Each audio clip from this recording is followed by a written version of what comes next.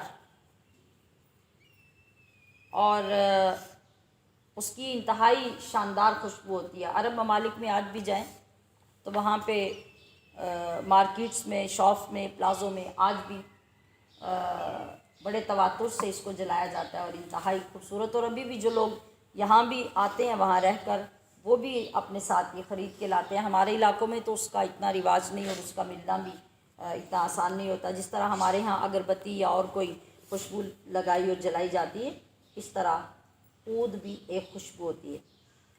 ایک تو عود اللہ تعالیٰ نے آدم علیہ السلام کے ساتھ جنت سے بھیجی، تو پھر وہ پودا زمین پہ آ کے اگا۔ اس کے بعد موسیٰ علیہ السلام کا یہ عصا، اور یہ معلوم ہے کہ یہ عصا کس لکڑی کا تھا؟ یہ عصا پیلوں کی لکڑی کا تھا۔ پیلوں کی مسواک کی بھی بڑی ویلیو ہوتی ہے نا، اور بڑے اہتمام سے لوگ اس کو استعمال کرتے ہیں، اسی وجہ سے کہ آقا علیہ السلام نے بھی اس کو پسند فرمایا۔ اب یہ پیلوں کی لکڑی جو ہے یہ بھی جنت سے آئی، اور اس لکڑی سے یہ عصا بنا ہوا تھا۔ اس کے علاوہ انجیر کی کچھ پتیاں جو جنت سے اللہ پاک نے آدم علیہ السلام کو دے کے بھیجی، اور پھر انہی سے زمین پر بھی انجیر کا پودا ہوگا۔ اور اس کے علاوہ حجر اسود جو جنت سے اتارا گیا اور پھر زمین میں نصب کیا گیا۔ اور حضرت سلیمان علیہ السلام کی انگوٹھی جو آپ استعمال کرتے تھے وہ بھی جنت سے بھیجی گئی۔ اب جو موسیٰ علیہ السلام کا عصا تھا یہ 10 ہاتھ لمبا تھا۔ 10 ہاتھ سے مراد یہ انگلیوں سے لے کے کوہنی تک جو حصہ ہوتا ہے یہ ہاتھ ہوتا ہے۔ تو 10 ہاتھ ہی حضرت موسیٰ علیہ السلام کا قد مبارک تھا، اور آپ کے قد مبارک کے برابر یہ عصا تھا۔ اور یہ عصا آدم علیہ السلام سے لے کر آپ کے بعد انبیاء کو وراثت کے طور پر ملتا رہا۔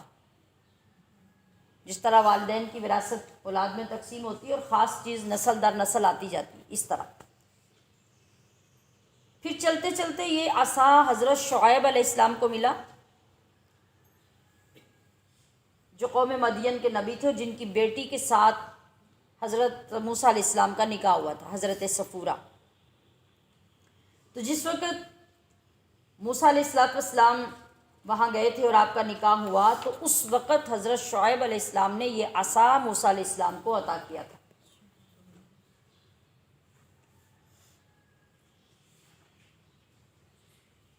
اب یہ وہی عصا تھا جو آپ کے ہاتھ میں ہوتا، میں نے بتایا کہ 10 ہاتھ لمبا، اور اس کے اوپر جا کے 2 کنارے نکلے ہوئے تھے،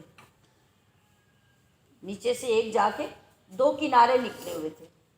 اور جس وقت روشنی کی ضرورت ہوتی تھی تو یہی عصا جو لکڑی کا ہوتا، اس کے وہ کنارے 2 بلبوں کی طرح روشن ہو جاتے اور آپ کو روشنی دیتے۔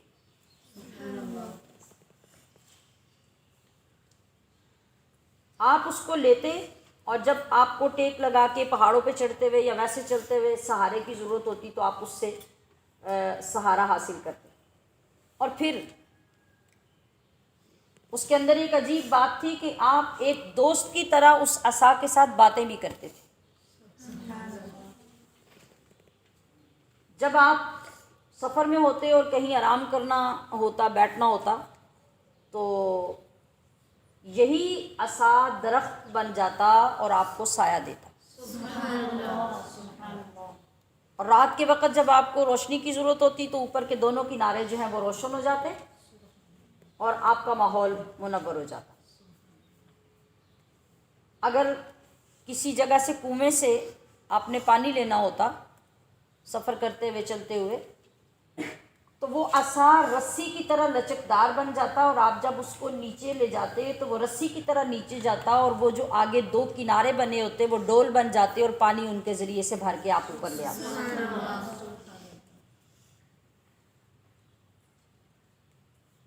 اور جب کبھی آپ کو بھوک لگ جاتی اور آپ کے پاس کچھ اور میسر نہ ہوتا تو یہی عصا پھل والا درخت بن جاتا اور آپ اس سے پھل حاصل کر لیتے۔ پھر یہی عصا تھا جب فرعون کے ہاں جب وہ میلہ لگایا گیا اور جادوگروں کو بلایا گیا آپ کو شکست دینے کے لیے، تو اللہ رب العزت نے اسی عصا کو وہ طاقت عطا فرمائی کہ 70,000 رسیاں اور چھڑیاں اور لاٹھیاں جن کو سانپ بنا کے میدان میں ڈال دیا گیا تھا، تو یہی عصا اژدہا بن کے میدان میں اترا تھا اور اس نے ان سارے سانپوں کو نگل لیا تھا۔ اور جب موسیٰ علیہ السلام نے دوبارہ ہاتھ بڑھایا تو وہ ویسے کا ویسے ڈنڈا تھا جیسے پہلے رکھا گیا تھا۔ یہ سب معجزات اس عصا کے تھے، اور اس کے بعد یہ کہ یہی وہ عصا تھا جب بنی اسرائیل کو فرعون سے نجات دلانا مقصود تھی اور آپ اپنے ساری اس قوم کو لے کے نکلے تھے، تو دریا کے اندر رستہ بنانے کے لیے اللہ پاک نے آپ کو الہام فرمایا کہ آپ اس عصا کو دریا پہ ماریں۔ آپ نے مارا تو دریا دونوں طرف الگ الگ ہو گیا، اور اس طرح پانی کھڑا ہو گیا جیسے سیمیٹڈ دیواریں ہوتی ہیں، اور درمیان میں خشک راستہ بن گیا۔ یہ بھی معجزہ اسی عصا کے اندر موجود تھا، اور اللہ پاک نے آپ کی قوم کو بچا لیا۔ اور جب پیچھا کرتے ہوئے فرعون اپنے لشکر کے ساتھ آیا اور رستہ بنا ہوا دیکھ کے دریا کے اس راستے میں داخل ہو گئے، پورا لشکر جب داخل ہو کے وسط میں آیا دریا کے، تو اللہ نے حکم دیا، پانی کھول دیا، اور دونوں طرف سے دریا موجیں مارتا ہوا کھل گیا اور سارا لشکر پانی میں ڈوب گیا، اور بنی اسرائیل کو اللہ نے اسی دریا سے بچا لیا۔ اتنی نعمتیں، اتنے انعامات ان کے اوپر اللہ پاک نے متواتر اور تسلسل کے ساتھ نازل فرمائے۔ اب یہی عصا تھا جب اللہ پاک نے اس قوم کو نجات دے دی فرعون کے ظلم و ستم سے، تو اصل میں تو بنی اسرائیل کا اپنا وطن ملک شام تھا، مگر یوسف علیہ السلام کے دور میں یہ لوگ وہاں سے نکل کر مصر آ گئے تھے، کیونکہ مصر میں حضرت یوسف علیہ السلام تھے اور یہ لوگ وہاں آ گئے تھے۔ اور ان کے آنے کے بعد ملک شام میں ایک ظالم جابر قوم عمالقہ نے قبضہ کر لیا تھا۔ اب جب حالات نارمل ہو گئے اور ان لوگوں کو ظلم و ستم سے نجات مل گئی، اللہ رب العزت نے موسیٰ علیہ السلام کو حکم دیا کہ آپ اپنی اس قوم سے کہیں کہ اب یہ لوگ نکلیں اور جا کر اپنی آبادی سے قوم عمالقہ کو نکالیں، ان کے ساتھ جنگ کریں اور اپنی وہ سرزمین حاصل کر کے واپس چلے جائیں، اس جگہ پہ جا کے اطمینان اور سکون کے ساتھ گزر بسر کریں۔ اس وقت 6 لاکھ کی تعداد میں بنی اسرائیل تھی۔ موسیٰ علیہ السلام جب ان کو لے کے نکلے تو یہ لوگ اس آبادی کے قریب جا کے اکڑ گئے، خوف پیدا ہو گیا اس قوم کا، 6 لاکھ کی تعداد۔ اور ادھر بھی آئیے ذرا محبوب خدا صلی اللہ علیہ وسلم کی بارگاہ میں، کہ جہاں پہ 313 افراد ہوتے ہیں اور نہ ساز و سامان ہے، نہ اسلحہ ہے، نہ سواریاں ہیں، اور ادھر 3 گنا زیادہ فوج ہے، تو ان شیروں کے جذبے اور ان کی ہمت اور ان کی طاقت ان 3 گنا پر بھی حاوی ہو جاتی ہے، اور کوئی شخص ڈرنا تو کیا، ایک قدم پیچھے کرنا بھی گوارا نہیں کرتا محبوب خدا صلی اللہ علیہ وسلم کی محبت میں۔ اور اس طرف کیا بات ہے کہ 6 لاکھ کی فوج ہے، اور اس آبادی میں رہنے والی قوم سے ڈر کر یہ پیچھے رک گئے اور کہنے لگے کہ ہم تو یہ نہیں کر سکتے۔ تو اللہ پاک نے ان کو پھر کیا کیا، سزا کے طور پر ایک میدان تیہ تھا، اس کے اندر بند کر دیا۔ بند کرنے کا مطلب یہ تھا کہ وہ اگر سفر بھی کرتے، سینکڑوں سال بھی چلتے رہتے مگر پھر دیکھتے کہ وہ اسی میدان کے اندر ہوتے، اس سے باہر نکل ہی نہیں پاتے تھے، یہ سزا تھی۔ مگر چونکہ اللہ کے نبی کلیم اللہ موسیٰ علیہ السلام بھی ان کے ساتھ تھے، تو تو اللہ رب العزت نے پھر ان کی دعا سے اس مقام تیہ میں ان کے کھانے پینے کا بندوبست فرما دیا۔ کس طرح؟ یہ وہ مقام تھا جہاں اللہ پاک من و سلوہ نازل فرماتا تھا۔ وہ 40 سال جو ان کے وہاں گزرے، اس میں اللہ تعالیٰ نے آسمان سے صبح و شام ان کے لیے وہ کھانا نازل کرنا شروع کر دیا۔ اب کھانا تو آ گیا مگر پانی کی پیاس ہے، تو آئے پھر موسیٰ علیہ السلام کے پاس، تو اللہ تعالیٰ سے دعا کی، وَإِذِ اسْتَسْقَىٰ مُوسَىٰ لِقَوْمِهِ فَقُلْنَا اضْرِب بِّعَصَاكَ الْحَجَرَ۔ تو موسیٰ علیہ السلام نے پانی مانگا اپنی قوم کے لیے، تو ہم نے ان سے کہا کہ آپ اپنا عصا ماریں۔ اب پھر اس عصا سے معجزہ ظاہر ہو رہا ہے۔ آپ کے پاس ایک پتھر ہوا کرتا تھا، اور وہ پتھر آپ کے تھیلے میں ہوتا تھا، وہ چند کلو کا وزن تھا اس کا، اور وہ اپنے تھیلے میں ڈال کے اپنے کندھے کے اوپر رکھا کرتے تھے۔ تو اللہ تبارک و تعالیٰ نے ارشاد فرمایا کہ اپنا یہ جو عصا ہے اس پتھر کے اوپر ماریے۔ آپ نے جب وہ پتھر پہ اپنا عصا مارا، فَانْفَجَرَتْ مِنْهُ اثْنَتَا عَشْرَةَ عَيْنًا، تو ادھر عصا مارا، ادھر اس پتھر میں سے 12 چشمے، اثْنَتَا عَشْرَةَ عَيْنًا، 12 چشمے پھوٹ پڑے۔ گویا کہ آپ یہ سمجھیں کہ جیسے 12 ٹوٹیاں لگی ہوئی ہوں، اس طرح 12 چشمے اس پتھر میں سے، کتنا سا پتھر ہے، چند کلو گرام کا پتھر، اور اس کے اندر سے 12 جگہوں سے الگ الگ سے پانی پھوٹ پڑا۔ اور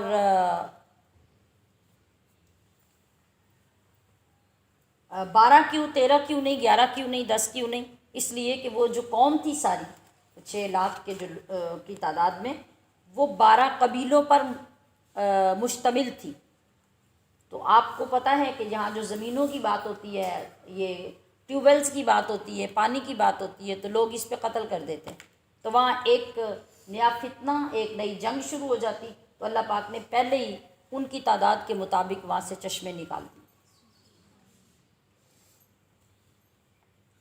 اب یہ پانی کا بندوبست بھی اللہ تبارک و تعالیٰ نے کر دیا، اس کا ذکر بھی اس پارے کے اندر کیا گیا۔ اب یہ بتائیے کہ پچھلی ان قوموں کی اتنی ڈیٹیل سے باتیں جو بیان کی جا رہی ہیں، ان کا مقصد کیا ہے؟ کہ ہمیں اس تاریخ کا علم ہو اور اس تاریخ سے ہم عبرت حاصل کریں، اور کبھی بھی اپنے نبی کی گستاخی اور نافرمانی کا خیال اپنے دل میں نہ لائیں، اور دیکھیں کہ اگر ان لوگوں کو اس پہ اتنے عذاب اور اتنی سزائیں ملتی رہی ہیں، اور ہم اتنا کچھ کر کے بھی سزاؤں سے بچے ہوئے ہیں، تو پھر ہمارا مقام ہمارے نبی کے صدقے سے اللہ کی بارگاہ میں کیا ہے، اور اللہ اپنے محبوب کی وجہ سے ہمیں کس قدر رحمتوں کا سایہ عطا کیے ہوئے ہیں۔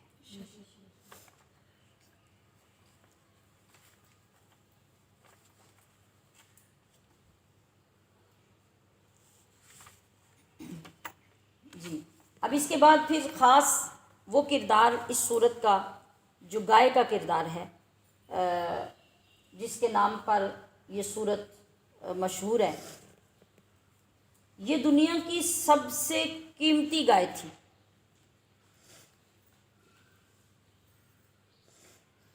اور یہ بہت شاندار اور بہت ڈفرینٹ واقعہ ہے قرآن کریم کے اندر جس کا ذکر کیا گیا۔ اس کا واقعہ اس طرح تھا کہ بنی اسرائیل میں ایک انتہائی نیک صالح آدمی تھا، اور اس کا ایک ہی بچہ تھا جو ابھی چھوٹا تھا، نابالغ تھا۔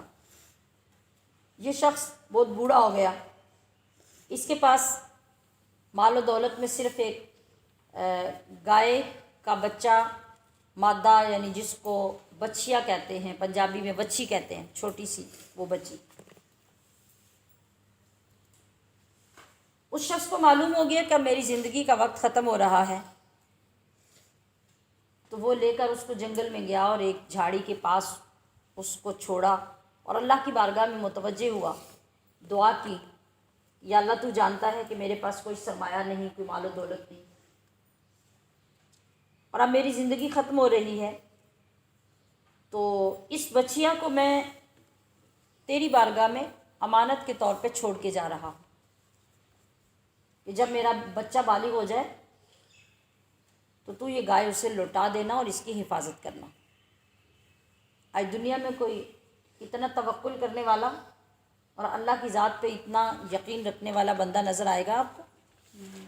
وہ بھی اسی زمین پہ رہنے والا بندہ تھا، اور اللہ لائق ہے، سزاوار ہے اس کا کہ اس پر اتنا ہی یقین کیا جائے، اس کو اتنا ہی مضبوطی سے مانا جائے، اس پر ایسا ہی ایمان رکھا جائے۔ جس دن ہمیں ایسا ایمان نصیب ہو جائے تو پھر یقین کر لیں کہ ہم بھی، ہمارا ایمان بھی، ہماری اولادیں بھی، ہماری نسلیں بھی، ہماری ہر چیز کی حفاظت اللہ فرمائے گا۔ آج بینکوں میں رکھا ہوا سامان بھی ہمارا محفوظ نہیں، تالے لگا کے بھی ہماری چیزیں محفوظ نہیں، گھروں میں رکھ کر بھی ہم محفوظ نہیں، اسی وجہ سے کہ ہمارا یقین ہی نہیں ہے، ہمارا ایمان ہی اپنے رب پہ نہیں ہے۔ تو اس بندے نے، اس بزرگ نے دعا کی، چند دنوں میں اس کی وفات ہو گئی، اور وہ بچیا وہیں پر رہی جنگل میں، وہ گھاس پھوس کھاتی رہی، پلتی رہی، جوان ہو گئی۔ ادھر وہ بچہ بھی بالغ ہو گیا، وہ بھی جوان ہو گیا۔ وہ بچہ جوان ہوا تو بہت فرما بردار بچہ بنا، نیک صالح اپنے باپ کی طرح، اپنی ماں کا انتہائی فرما بردار، اور جوانی میں اتنا نیک، اتنا صالح کہ اپنی رات کو 3 حصوں میں تقسیم کرتا۔ یہ اثر کس چیز کا تھا؟ والدین کے نیک ہونے کا۔ میں اس بات پہ ہمیشہ زور دیتی ہوں، آپ سب کی خدمت میں یہ عرض کرتی ہوں کہ اپنی زندگیوں کا محاسبہ کریں، اپنے آپ کو نیک کر لیں، آپ کی آنے والی نسلیں نیک ہو جائیں گی، اور آنے والی نسلوں کو نیک کرنے کے لیے اپنی بچیوں کو نیک بنا لیں، آنے والی نسلیں نیک ہو جائیں گی۔ ان پہ توجہ دے لیں، ان کے کردار پہ توجہ دے لیں، ان کی تربیت پہ توجہ دے لیں، تو آپ کی نسلیں سدھر جائیں گی، سنور جائیں گی۔ اب اس نوجوان کے معمولات زندگی اور اس کی نیکی اور صالحیت کیا ہے کہ وہ رات کو 3 حصوں میں تقسیم کرتا ہے۔ ایک حصے میں سوتا ہے، ایک حصے میں اللہ کی عبادت کرتا ہے، اور ایک حصے میں ماں کی خدمت کرتا ہے۔ اور جب دن نکلتا ہے تو اٹھ کر وہ جنگل میں چلا جاتا ہے، وہاں سے لکڑیاں چنتا ہے، لکڑیاں کاٹتا ہے، بازار میں بیچتا ہے، وہاں سے جو پیسے ملتے ہیں، جو مزدوری ملتی ہے، اس کو لا کے بھی 3 حصوں میں تقسیم کر دیتا ہے۔ ایک حصہ اپنے ذات پہ خرچ کرنے کے لیے رکھتا ہے، ایک حصہ اپنی ماں کو دیتا ہے، اور ایک حصہ اللہ کی راہ میں صدقہ کر دیتا ہے۔ جب ماں نے دیکھا کہ میرا بچہ میچور ہو گیا ہے، بھرپور جوان ہو گیا، اس نے کہا کہ ایک دن پاس بلایا، کہا بیٹے تمہارے باپ نے میراث میں ایک گائے کا بچہ چھوڑا تھا، بچیا چھوڑی تھی، جو فلاں فلاں جنگل میں فلاں جگہ پہ اس نے چھوڑ دی، تمہارے لیے اللہ کے سپرد کر دی، اور اس نے مجھے بتایا کہ میں نے اللہ کو وہ امانت سونپ دیا، اور اللہ کسی کی امانت کو ضائع نہیں کرتا۔ وہ گائے پیلے رنگ کی ہے، اور اس کی کھال اس طرح چمکدار ہوگی جیسے سورج کی کرنیں پڑنے سے کوئی چیز چمک رہی ہوتی ہے۔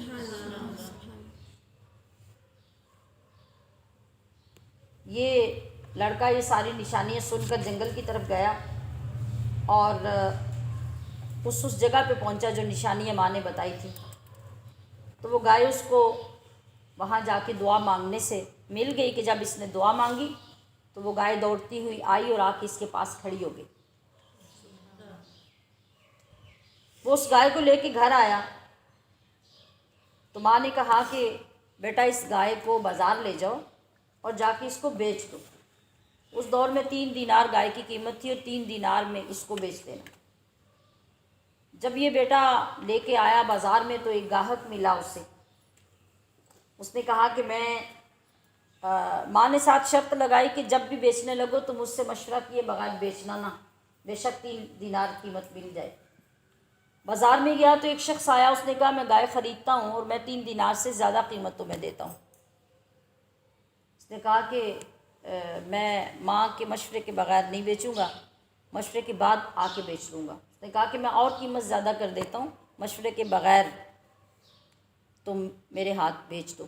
یہ نوجوان نہیں مانا، گھر آ کے بات کی تو ماں ایک دانا اور نیک صالحہ خاتون تھی، اس نے کہا کہ ایسی بات ہے اگر تو پھر یہ کوئی بندہ نہیں، یہ فرشتہ ہے جو تمہیں آزما رہا ہے، اور تم نے یہ بہت اچھا کیا کہ اس کے ہاتھ نہیں بیچی۔ دوسرے دن اسی طرح ہوا، تیسرے دن اسی طرح ہوا۔ بعض روایات میں یوں ہے اور بعض میں یوں ہے کہ اس گاہک نے جب یہ بات اگلے دن سنی تو اس نے خود کہا کہ تم اس گائے کو مت بیچو، اسے جا کے گھر میں رکھو اور اس کی خاطر مدارت کرو، کچھ ہی دنوں کے بعد بنی اسرائیل کو اس گائے کی ضرورت پڑے گی اور یہ اتنی قیمت میں بک جائے گی کہ تم سوچ بھی نہیں سکتے اور تمہاری آنے والی نسلیں امیر ہو جائیں گی۔ نوجوان نے ایسا ہی کیا۔ پھر کیا ہوا، پھر کچھ ہی ٹائم گزرا تو بنی اسرائیل میں ایک واقعہ ہو گیا۔ ایک عمیل نامی شخص جو بڑا دولت مند، بڑا مالدار تھا، ایک روایت میں ہے کہ اس کے کزنز نے مل کر اس کو قتل کر دیا، دوسری میں ہے کہ اس کے بھتیجے نے اس کو قتل کر دیا، قتل کر کے دور کہیں لاش پھینک دی۔ اب لوگ تلاش کرنے لگے، قاتل نہیں مل رہا۔ موسیٰ علیہ السلام کے پاس قوم آ گئی، کہا کہ آپ بتائیں ہم قاتل کیسے تلاش کریں؟ آپ نے فرمایا کہ جا کے گائے ذبح کرو، اللہ پاک نے تمہیں گائے کا حکم دیے، گائے ذبح کرو۔ پہلے تو وہ حیران ہوئے کہ ہم کہتے ہیں قاتل بتاؤ، یہ کہتے ہیں گائے ذبح کرو۔ پھر ایکسپلین فرمایا کہ گائے ذبح کر کے اس کی زبان کا حصہ، بعض روایات میں دم کا حصہ جو مقتول ہے، جس کو قتل کیا گیا ہے، اس کے جسم کے اوپر مارو تو تمہیں وہ خود قاتل کے بارے میں بتا دے۔ اب یہ اس کے لیے تیار نہیں تھے، آئیں بائیں شائیں کرتے ہوئے، کبھی کچھ۔ قرآن پاک میں پوری یہ ڈیٹیل ہے، کہتے کہ آپ بتائیں کہ وہ گائے کیسی ہے، اس کی عمر کیا ہے، وہ اس کا کلر کیا ہے، اس کا سٹیٹس کیا ہے، اور یہ سب چیزیں بار بار سوال کرنے سے پابندیاں بڑھتی گئیں۔ پھر اللہ پاک نے فرمایا کہ وہ گائے زرد رنگ کی گائے ہونی چاہیے، نہ بوڑھی ہونی چاہیے، نہ بہت بچی ہونی چاہیے، وہ جوان ہونی چاہیے، وہ ہل جوتنے کے کام نہ لی گئی ہو، وہ استعمال نہ کی گئی ہو، فلاں، یہ تمام پابندیاں۔ اب تو بات مشکل ہوگی کہ ایسی گائے کہاں سے تلاش کی جائے۔ اب وہ لگے تلاش کرنے، پتہ چلا کہ ایک نوجوان کے پاس ایسی گائے ہے اور وہ دینے کے لیے تیار نہیں ہوا جب یہ گئے۔ اب بات چلتے ڈیلنگ ہوتے یہاں تک بات پہنچی کہ انہوں نے کہا کہ ہم نے اس گائے کو ذبح کرنا ہے، تو اس گائے کی جو کھال اترے گی، جو چمڑا اترے گا، اس چمڑے کو گائے کے گوشت کی طرح بھرنے میں جتنا سونا لگے گا، ہم اتنا سونا تمہیں عطا کریں گے، تم یہ گائے دے دو۔ اب وہ گائے دینے کے لیے تیار ہو گیا اور گائے بک گئی اتنے سونے کے بدلے میں جو سارا اس کی کھال کے اندر آ گیا۔ یہ ثمر کس چیز کا ملا؟ ماں باپ کی فرما برداری کا۔ وہ لالچ میں نہیں آیا، ادھر مارکیٹ میں لالچ میں نہیں آیا کہ گاہک کہہ رہا ہے کہ 3 دینار سے تو میں زیادہ منہ بولی قیمت دیتا ہوں، تو اس نے صرف اس وجہ سے ڈیلنگ نہیں کی، سودا نہیں کیا، اس وجہ سے کہ میری ماں نے مجھے منع کیا۔ تو ماں باپ کے فرما بردار جو لوگ ہوتے ہیں، اور دوسری طرف کیا ہے، باپ کو دیکھیں تو اللہ پر بے پناہ یقین کرنے والے اور سچا یقین کرنے والے لوگ جو ہوتے ہیں، وہ کبھی خسارہ نہیں اٹھاتے، کبھی ان کا سامان جنگلوں میں بھی پڑا رہ جائے تو رب اسے ضائع نہیں ہونے دیتا، کہ سب سے بڑا امانت دار وہی۔ یہ سب سے امپورٹنٹ واقعہ تھا اس سورت کا، مرکزی کردار جس کے نام پر سورت مشہور ہوئی۔